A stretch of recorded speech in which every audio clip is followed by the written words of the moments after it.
l'évolution du moi et la constitution de la 10e hiérarchie. Parmi tous les êtres qui peuplent l'univers, l'homme occupe une place singulière, non pas en raison de sa seule intelligence ou de sa forme biologique, mais parce qu'il porte en lui une faculté inconnue des autres règnes de la nature, et même une faculté inconnue des hiérarchies spirituelles. Cette faculté, c'est la liberté. L'homme est le seul être capable de se détacher de l'ordre universel pour y inscrire une réponse intérieure, consciente, volontaire. Là où les séraphins rayonnent l'amour divin par nature, là où les trônes incarnent la volonté cosmique sans hésitation, l'homme peut choisir. Il peut errer, tomber, résister, mais aussi aimer librement, penser par lui-même, créer ce qui n'existait pas encore. Cette faculté n'est pas une donnée accidentelle. Elle est le fruit d'une longue évolution cosmique, commencée bien avant l'apparition de la Terre et qui se poursuivra bien au-delà. L'homme n'est pas seulement un habitant de la Terre, il est un devenir, une promesse inscrite dans le cœur même du cosmos. À travers lui, quelque chose de nouveau doit apparaître dans l'univers, quelque chose que même les hiérarchies supérieures n'ont jamais porté, à savoir l'amour libre. Le but de ce podcast est de suivre le devenir de l'homme à travers les grandes étapes de cette évolution. Pour cela, nous étudierons, tout d'abord, la structure spirituelle de l'univers et la place des hiérarchies invisibles qui participent à l'organisation du monde. Ensuite, la nature du moi humain, son origine, ses potentialités et sa lente formation. Puis le rôle des forces adverses, telles que Lucifer et Ahriman, qui rendent possible la liberté en opposant à l'homme des tentations, des illusions et des durcissements. Enfin, le sens profond de la réincarnation, non comme simple répétition, mais comme processus d'édification intérieure, où chaque vie terrestre permet de transformer des forces anciennes en lumière nouvelle. Ce parcours, nous le mènerons non pour accumuler des concepts, mais pour faire apparaître une image vivante du destin humain. Car comprendre l'homme, ce n'est pas le définir, c'est le reconnaître comme centre d'une métamorphose cosmique en train de s'accomplir. À travers la liberté, l'amour, la conscience et le moi, l'homme est appelé à devenir créateur à son tour. Non plus dépendant des hiérarchies, mais membre actif d'une hiérarchie nouvelle, en voie de formation. Tel est le mystère que nous allons explorer, non pas comme une spéculation, mais comme un appel à devenir. L'évolution cosmique et la position de l'homme. L'univers que nous percevons avec nos sens n'est qu'une phase momentanée d'une réalité bien plus vaste. Le cosmos a une histoire, une évolution faite de transformations successives, de métamorphoses profondes, où la matière, la vie et la conscience apparaissent, disparaissent, se réorganisent à des niveaux toujours plus subtils. L'homme n'émerge pas par hasard au sein de cette dynamique. Il est le fruit d'une préparation cosmique très ancienne, qui remonte à des phases de développement bien antérieures à l'existence de la Terre actuelle. L'évolution spirituelle décrit ces étapes comme des incarnations planétaires successives. L'ancien Saturne, l'ancien Soleil, l'ancienne Lune, aujourd'hui la Terre, et dans un avenir, Jupiter, Vénus et Vulcain. Les grandes étapes planétaires. Sur l'ancien Saturne, ce qui deviendra plus tard le corps physique de l'homme a été ébauché, non encore dense, mais comme un schéma de force. Sur l'ancien Soleil est apparu le corps éthérique, principe de vie et de croissance. Sur l'ancienne Lune s'est ajouté le corps astral, porteur de sensations et d'émotions. Sur la terre, enfin, au début de la Lémurie, l'homme reçoit le moi, don des Elohim, centre de sa conscience, de décision et de sa transformation intérieure. Chaque étape n'est pas un simple ajout, c'est une pénétration progressive de l'esprit dans la matière, une descente contrôlée dans la densité, afin que le moi humain puisse émerger comme puissance libre au cœur du monde physique. Les futures étapes, Jupiter, Vénus, Vulcain, verront la remontée de l'homme vers l'esprit, cette fois à partir de sa propre initiative. Ce qu'il aura purifié, élevé, transfiguré en lui, deviendra la matière spirituelle des mondes à venir. La mission unique de l'homme dans ce processus. Parmi tous les êtres créés, l'homme est le seul placé à la croisée de l'esprit et de la matière, du passé cosmique et du futur à engendrer. Les hiérarchies spirituelles supérieures ont été les actrices principales des premières étapes, façonnant les structures invisibles de l'univers. Mais à partir de l'époque terrestre, elles se retirent progressivement, laissant à l'homme la possibilité d'agir par lui-même. C'est là que réside la mission unique de l'humanité: introduire la liberté dans l'univers. Cela ne signifie pas faire ce que l'on veut, mais devenir capable de vouloir ce qui est juste, à partir de soi-même.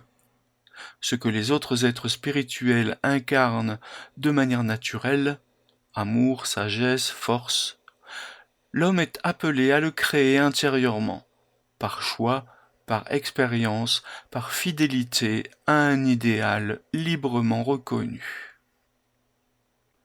Le Christ comme guide de la liberté. Dans cette œuvre de libération progressive, le Christ apparaît comme une figure centrale. Il ne vient pas imposer une morale ou rétablir un ordre ancien.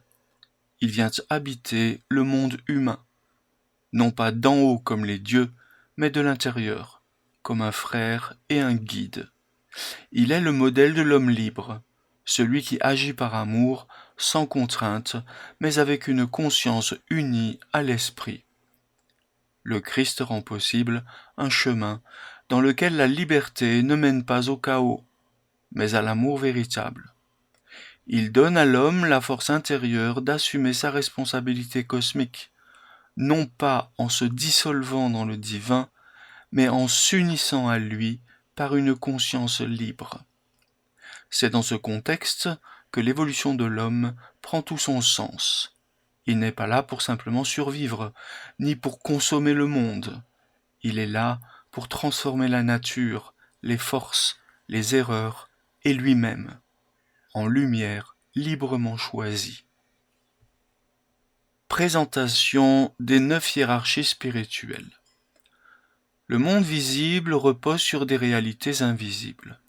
Derrière les phénomènes naturels, les lois physiques, les rythmes biologiques, agissent des puissances spirituelles organisées en hiérarchie, qui ne sont ni symboles ni abstractions, mais des êtres conscients et actifs, porteurs de forces structurantes. L'homme moderne, plongé dans la matière, a perdu la relation vivante avec ces entités. Pourtant, elles sont les architectes de l'univers, les porteurs des qualités divines, et surtout les tisseuses de l'évolution humaine. Ces êtres sont regroupés en 3 grandes hiérarchies, chacune composée de 3 degrés. Elles sont appelées, pour la première hiérarchie, qui est la plus élevée, les séraphins, les chérubins et les trônes. Pour la deuxième hiérarchie, les dominations, les vertus et les puissances. Et enfin, la troisième hiérarchie, qui est la plus proche de l'homme, avec les archées, les archanges et les anges. Les séraphins, les chérubins et les trônes de la première hiérarchie sont les porteurs de la volonté divine. Ces êtres ne possèdent plus de moi individuels séparés. Ils sont entièrement unis à la divinité et vivent dans un état de pure essence, totalement consacré au rayonnement du but cosmique.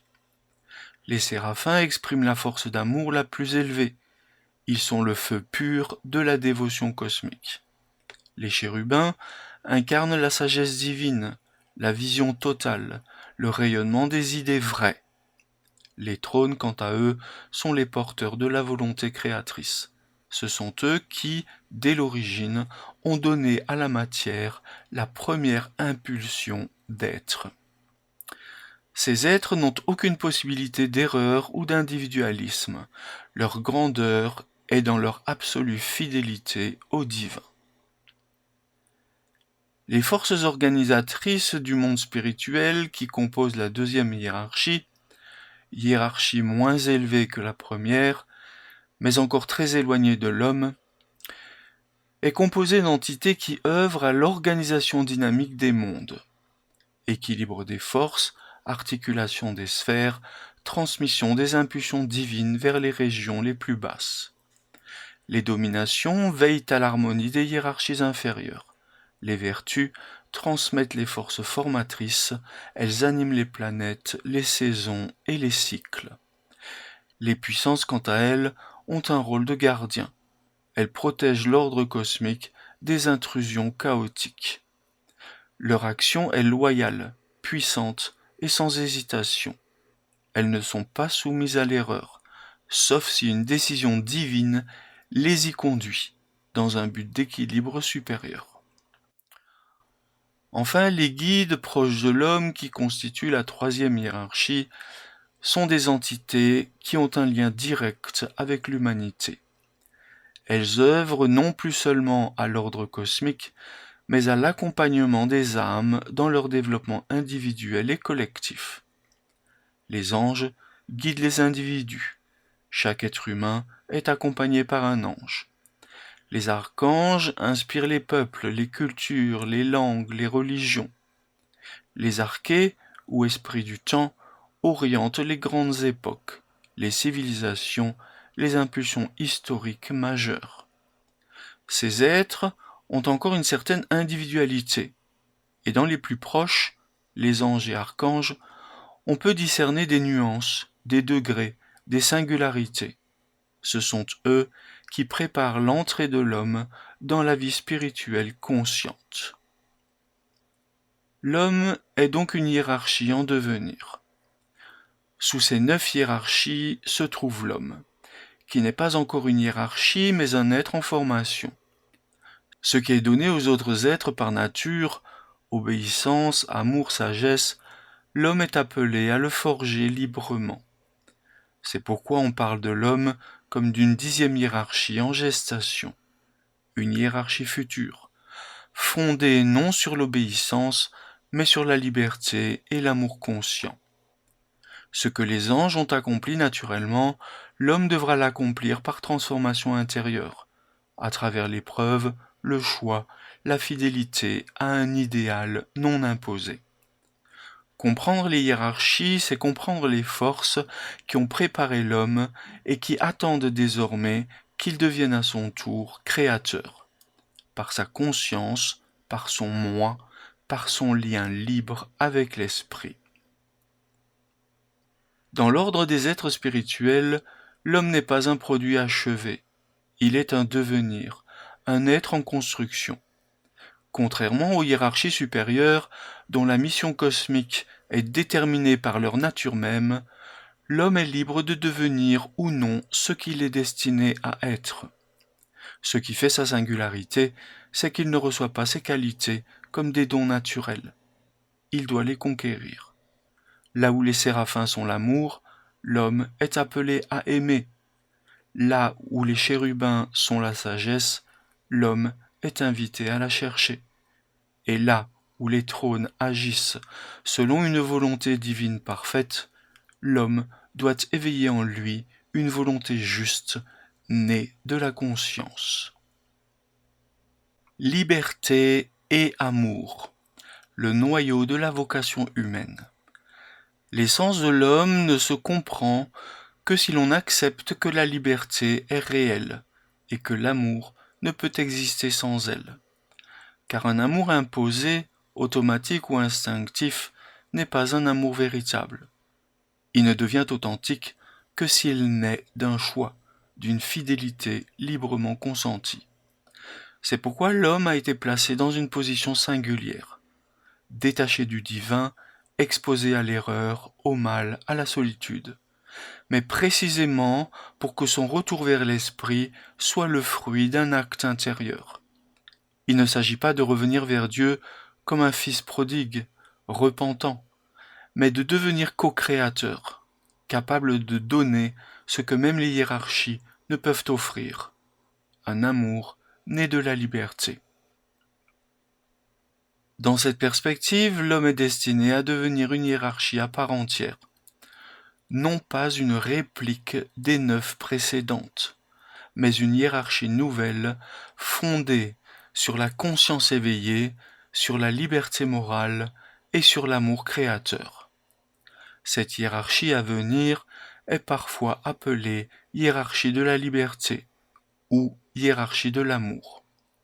Elle ne sera pas peuplée d'êtres mécaniques, ni même d'esprits naturellement lumineux, mais d'êtres qui auront passé par l'obscurité, qui auront douté, chuté, résisté, mais qui auront dans cette épreuve choisi la lumière. C'est ce choix répété, approfondi, sanctifié par l'expérience, qui fait naître en l'homme des forces nouvelles, appelées à féconder l'avenir du cosmos. Ce chemin est un chemin solitaire, mais également solidaire. En effet, ce devenir ne se fait pas en dehors des hiérarchies. Celles-ci accompagnent l'homme dans son développement. Elles le guident, l'inspirent, le soutiennent dans ses crises. Mais elles ne peuvent décider à sa place. Elles peuvent tout, sauf la liberté humaine. Chaque fois qu'un être humain accomplit un acte véritablement libre, le cosmos tout entier s'en trouve enrichi. Chaque pensée pure, chaque parole juste, chaque geste accompli avec amour contribue à édifier ce que les mondes attendent. Une humanité spirituelle, consciente, unie par la liberté. Ainsi, l'homme n'est pas un maillon inférieur dans une chaîne d'êtres supérieurs. Il est le point critique, le seuil, la graine d'un nouveau monde. Il porte en lui non seulement sa propre évolution, mais le futur du cosmos, tel qu'aucune hiérarchie ne pourrait le concevoir à sa place. En lui, le monde espère. Par lui, l'esprit cherche à se renouveler. Les forces adverses et l'épreuve du moi. L'homme ne se développe pas dans un monde neutre. Son chemin vers la liberté n'est possible que parce qu'il existe dans le cosmos des forces adverses capables de s'opposer à l'ordre spirituel initial. Ces puissances ne sont pas simplement négatives ou destructrices. Elles sont les conditions nécessaires de l'éveil de la conscience libre. Elles prennent principalement 2 formes, Lucifer et Ahriman. Ces 2 entités agissent depuis des temps anciens dans l'évolution humaine. Et bien qu'elles soient souvent qualifiées de maléfiques, leur rôle est complexe, paradoxal et incontournable. Elles sont les pédagogues sévères de la liberté. Lucifer, l'illusion de l'élévation prématurée. Lucifer agit comme un tentateur intérieur. Il pousse l'homme à se détourner de l'évolution normale, à vouloir accéder à la lumière sans passer par l'épreuve du monde terrestre, sans transformation morale. Il susurre à la conscience. Tu es déjà un être divin, tu n'as rien à apprendre. Fuis la souffrance, oublie la matière, réfugie-toi dans l'extase ou l'orgueil spirituel. Lucifer agit par exaltation, émotion, subjectivité. Il offre une liberté illusoire, une autonomie coupée de toute réalité. S'il n'est pas reconnu et transformé, il mène à l'égoïsme spirituel, à la fuite dans l'imaginaire, à la perte du lien avec le réel. Mais sans Lucifer, l'individualité humaine ne serait jamais apparue. Il est celui qui a introduit le sentiment d'un je séparé, d'un moi distinct des puissances cosmiques. C'est donc aussi par lui que la liberté devient possible. Ahriman, le piège de la matière et de l'intellect figé. Ahriman, à l'inverse, est l'esprit de la lourdeur, du calcul, de la froide objectivité. Il pousse l'homme à croire que seule la matière est réelle, que l'esprit est une illusion, que tout doit être mesuré, contrôlé, figé.